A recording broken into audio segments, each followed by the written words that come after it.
네, 안녕하십니까. 참아제과 대표원장 혈관외과 전문의 박인수입니다. 오늘은 많은 분들이 질문을 하시는 내용들을 좀 몇 가지 추려서 OX 형태로 간단하게 답을 드리고 설명을 드리는 시간을 가져보도록 하겠습니다.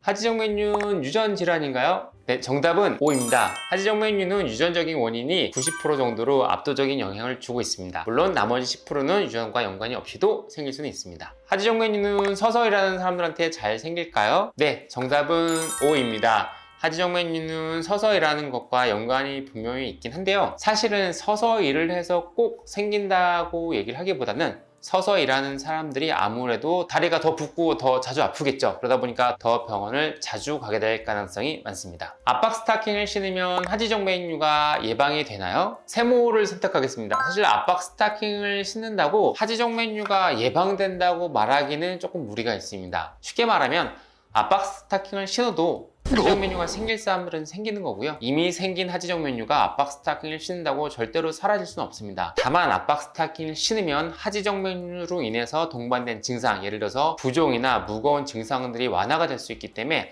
압박 스타킹을 신는 것이 좋고요. 이론상 다리의 외부 압력을 강화시켜서 다리에서 심장 쪽으로 좀 더 혈액이 잘 올라갈 수 있게, 즉 다리에 정체되는 혈류를 예방을 하기 때문에 병리학적 개념으로 봤을 때는 도움이 될 수가 있지만, 사실 압박 스타킹을 신는 그룹에서 하지정맥류의 진행 정도가 더 느리고 예방하는 효과가 분명히 있다라는 연구는 현재 없습니다. 네, 운동을 하면 하지정맥류가 예방이 될까요? 네, 정답은 아닙니다. 네, 앞서 말씀드린 압박 스타킹과 비슷한 개념인데요. 운동을 하면 혈액순환이 잘 되기 때문에 아무래도 하지정맥류로 인해서 생기는 여러 가지 쥐나거나 무겁거나 저리는 증상들이 완화가 될 수는 있겠지만, 운동을 한다고 해서 하지정맥류가 사라지는 것은 아니고요. 하지정맥류는 우리가 서서 생활하고 유전적인 원인이 워낙 크기 때문에 운동을 하더라도 진행이 되거나 생길 사람들을 예방을 할 수는 없습니다. 다만 비슷하게 하지정맥류가 있다고 하더라도 상대적으로 증상을 덜 느끼고 덜 불편하니까 병원에 갈 필요성을 덜 느낄 수는 있습니다. 하지정맥류는 약으로 치료가 되나요? 정답은 X입니다. 약을 먹어서 낫지는 않고요. 관련된 증상,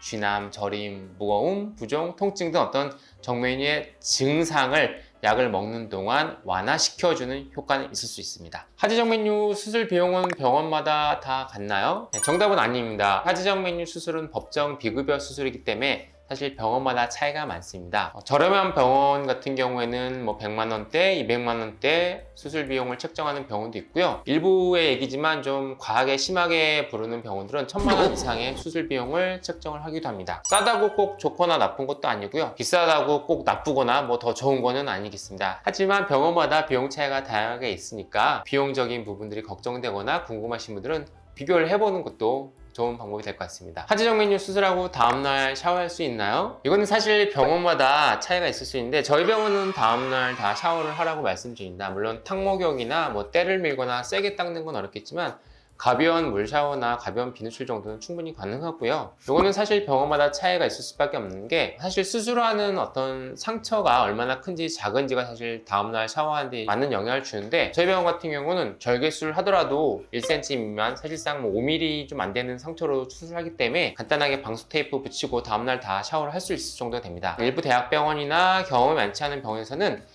3cm 이상 절개를 하는 경우도 있기 때문에 그런 경우에는 다음날 샤워하기가 조금 어려울 수 있겠죠. 그래서 병원마다 차이는 있겠지만 저희 병원은 다음날 충분히 샤워가 가능합니다. 하지정맥류 수술 방법 중에 제일 좋은 방법이 있나요? 제일 좋은 방법은 없습니다. 각각의 방법들이 다 특장점과 장단점이 있죠. 발거술은 발거술대로, 레이저나 고주파는 열치료 나름대로, 그 다음에 비열치료인 베나실이나 클라리벤, 플레보그립은 그 나름대로의 장점 또는 단점이 있을 수밖에 없습니다. 그렇기 때문에 이 다양한 방법이 사라지지 않고 다 남아서 시행이 되고 있겠죠. 특정 병원에서는 발거술만 하는 병원도 아직도 있고요. 특정 병원에서는 클라리베인만 하는 병원도 있고, 레이저만 하는 병원도 있고, 병원마다 다 다릅니다. 그 이유는 각 방법이 다 장단점이 있고 수술하는 의사에 따라서 선호하는 방법의 차이가 있을 수 있기 때문입니다. 매번 말씀드리지만 저희 참아지학과는 모든 방법을 다 시행을 하고 있고요. 앞서 말씀한 것처럼 각각의 방법들은 다 장단점이 있기 때문에 이왕이면 자신의 다리 상태에 조금 더 적합하고